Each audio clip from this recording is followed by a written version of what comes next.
اس کے بارے میں کیا کہہ رہے ہیں، اس کی بیوی اس کے بارے میں کیا کہہ رہی ہے. ایسا ہی ہے نا. تیمور لنگ مر گیا، اچھا بادشاہ تھا، کچھ برے کام بھی کیے. اب اس کا ذکر نہیں، میں اپنے عنوان سے ورنہ ہٹ جاؤں گا. اچھے بھی کیے، برے بھی کیے، کئی لوگوں کو قتل بھی کیا، بہت لوگوں کا قاتل بھی تھا، بہت اچھے کام بھی کیے، مسجدیں ہی بنائی، مدرسے ہی بنائی، کتابیں بھی لکھوائی، بہت کچھ کیا.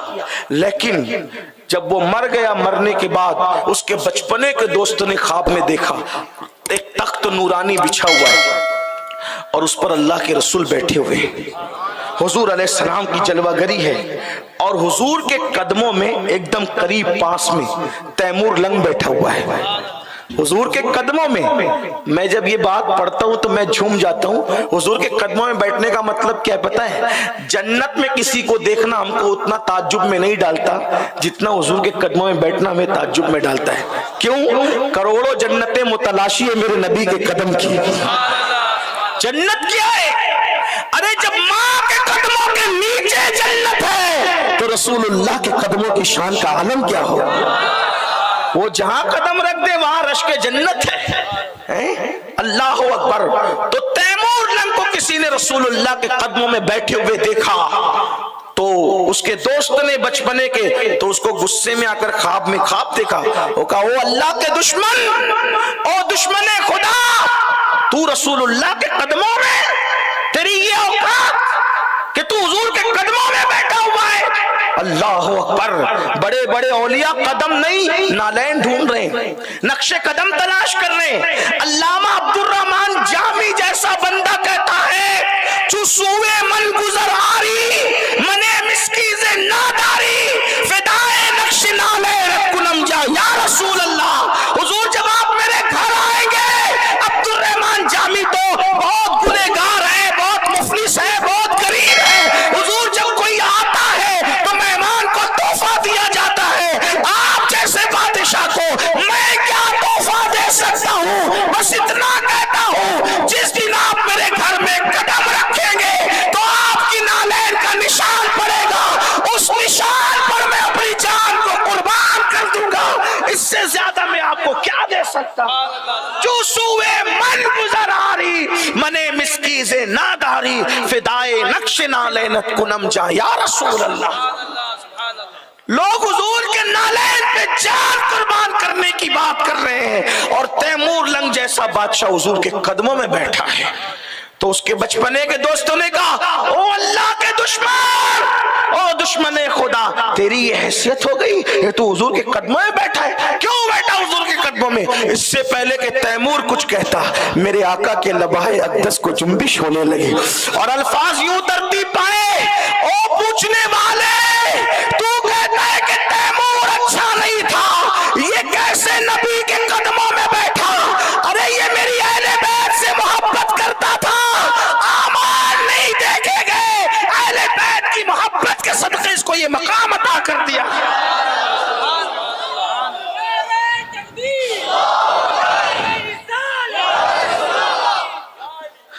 اہل البیت کی محبت یہ ہے.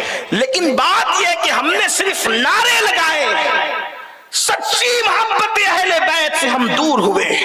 بتاؤ، یزید سفر حج میں بھی نشہ کر رہا ہے، اور اگر آپ بھی نشے کی طرف جا رہے ہیں تو قیامت کے دن یزید کے ساتھ اٹھنے کے لیے تیار ہو جائیں. اگر برا لگے تو معاف کرنا، لیکن یہ سچائی ہے، یہ صداقت ہے.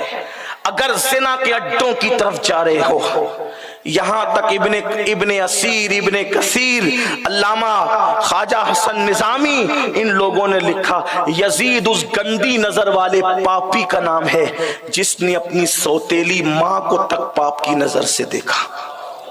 اگر آج بھی آپ کی نظر میں پاپ ہے تو آپ کا حسینیت سے کیا تعلق ہے؟ آپ بتائیں. آواز دو اپنے ضمیر کو. اگر آج بھی مسجدوں کو ہم ویران کر رہے ہیں اور فجر کی نماز میں ہم بستر پر سوتے پڑے ہیں تو پھر حسینیت کس چیز کا نام؟ امام، میرا امام تو 33 زخم نیزوں کے، 34 زخم تلواروں کے اور تیروں سے پورا بدن چھلنی ہے، اور نماز کا وقت آیا، گھوڑے سے زمین پر آئے تو کہا شمر پہلے نماز پڑھنے. اتنے زخموں سے چور ہونے کے بعد بھی میرا امام سر سجدے کی طرف لے جا رہے ہیں اور حالت سجدہ میں دنیا سے جا رہے ہیں. ہمیں کیا ہوا؟ ہم سجدے سے ایسے بھاگتے ہیں دور جیسے کوئی سانپ سے دور بھاگتا ہے، جیسے کوئی موذی معاذ اللہ چیزوں سے دور بھاگتا ہے. جب نماز کی بات ہے تو لوگ چھٹنے لگتے ہیں. ہاں اگر ان کو یہ کہو ہماری قوم کو کہ ایک بار سبحان اللہ کو تمہیں جنت مل جائے گی، اس کا منہ دیکھو اس کا چہرہ دیکھو اور تم جنتی ہو جاؤ گے، اس مجمع میں بہت دلچسپی سے بیٹھیں گے. لیکن ایک بات ضرور کہتا ہوں، بہت معافی کے ساتھ برا مت ماننا، جن کے چہرے دیکھ کر جنت بانٹی جا رہی ہے نا، چہرے دکھا کر اور دیکھ کر، ان کے جنت میں جانے کا آپ کے پاس کیا ثبوت ہے؟ وہ بتاؤ کیا ثبوت ہے؟ لوگوں کو دھوکا اور خود کو دھوکا. میری قوم صرف ہاتھ چوم کر جنت میں جانا چاہتی ہے. یزیدی کردار کو زندہ کر کے جنت کا خواب دیکھ رہے ہیں کہ قیامت کے دن حسین کے نانا ہاتھ پکڑ کے جنت میں لے جائیں گے. حسین پاک کے نانا کا ہاتھ اتنا آسان سمجھ لیا؟ میں آپ کو مایوس کرنے نہیں آیا، لیکن ایک بات کہنے آیا ہوں. جو یزید شراب کی بوتل ہاتھ میں لیتا تھا، امام حسین نے اس کا ہاتھ اپنے ہاتھ میں نہیں لیا. توجہ کرنا، جب نواسے کی غیرت کا یہ عالم ہے کہ نواسا شرابی کا، زانی کا، جواری کا ہاتھ اپنے ہاتھ میں نہیں لے رہے، بلکہ کہہ رہے ہیں علی اکبر جیسا ہم شبیہ پیمبر اگر لٹانا پڑے تو اس کو لٹا دوں گا، لیکن یزید کے ہاتھ میں ہاتھ نہیں دوں گا. 19 سال کا قاسم لٹا دوں گا مگر یزید کے ہاتھ میں اپنا ہاتھ نہیں دوں گا. 6 مہینے کا معصوم علی اصغر لٹا دوں گا لیکن یزید کے ہاتھ میں اپنا ہاتھ نہیں دوں گا. آپ سے پوچھنا چاہتا ہوں، اتنا سب لٹا کر اپنا ہاتھ یزید کے ہاتھ میں نہیں دیا، آپ کیا سمجھتے ہو؟ تاش کے پتے کھیلتے رہیں گے، موبائل پر گیم کھیلتے رہیں گے جوا کی شکل میں، اور وہ بھی وہ جوا جس کے بارے میں امام غزالی نے لکھا، جس نے دنیا میں جوا کھیلا ہوگا قیامت کے دن اس کے ہاتھ سور کے خون میں رنگے ہوئے ہوں گے، خنزیر کے خون میں رنگے ہوئے ہوں گے. لوگوں کو ڈر نہیں لگتا؟ جنت اتنی سستی لگتی ہے، کہتے ہیں جنت ہمارے باپ کی ہے. میں نے کہا کس باپ کی جنت ہے؟ جو باپ 20 بائی 20 کا زمین کا ٹکڑا خریدنے کی اوقات نہیں رکھتا دنیا میں، اس باپ کی جنت ہے. سوچو تو صحیح، کہتے کیا ہو؟ یاد رکھنا، زبان سے جو چاہے کہہ لو، حقائق حقائق ہیں، سچائی سچائی ہے، صداقت صداقت ہے. بدعملی کی بنیاد پر، بدعقیدگی کی بنیاد پر، یزیدی کردار زندہ کرنے کی بنیاد پر کیا سمجھتے ہو؟ اللہ اکبر، جوا کھیلنے والوں کے ہاتھ سور کے خون میں رنگے ہوں گے. جب نواسے کی غیرت یہ ہے ایک شرابی جواری زانی کے ہاتھ میں اپنا ہاتھ نہیں دیا تو کیا سمجھتے ہو؟ تم پاپ کرتے رہو گے اور رسول اللہ تمہارا ہاتھ اپنے ہاتھ میں لے لیں گے. ذرا غور تو کرو، جوا کی وجہ سے سور کے خون میں ہاتھ رنگا ہوگا اور رسول اللہ تمہارا ہاتھ اپنے ہاتھ میں لے لیں گے. تھوڑا غور تو کرو میرے بھائی، ذرا سوچو تو صحیح میرے بھائی. آؤ آپ کو ایک بات بتاؤں، آپ کو حیرت ہوگی. اللہ اکبر، ہم سمجھتے ہیں ارے جنت تو اللہ کریم ہے رحیم ہے، یوں ہی مل جائے گی.